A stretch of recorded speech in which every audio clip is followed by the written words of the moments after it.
পাইতাছি নাকি cow cow cow পুরা কাউ কাউ লাগিয়া গেছে। এই যে মাগার আমি নিজেই গান গাইতাছি, গান গাইয়া আপনি ঘরে মাগার আনন্দ দিবার চাইতাছি।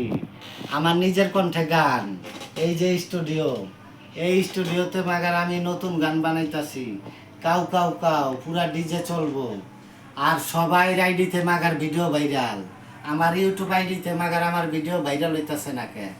এই ভিডিওটা বেশি বেশি লাইক কমেন্ট শেয়ার করবেন। আর আমি আপনি করে আনন্দ আর উল্লাস দিয়ে যাবো, ঠিক আছে? উল্টা পাল্টা কমেন্ট করেন না। বর্তমানে জানেন তো ডিজিটাল নিরাপত্তা আইনে মামলা, কাউ কাউ লাগিয়ে যাব। কিন্তু সকলে ভালো থাকেন, সুস্থ থাকেন। আর আমার নতুন মিউজিক ভিডিও আইতাছে, সকলে মাগার ফলো রাখেন। কাউ কাউ কাউ রেখে দাও।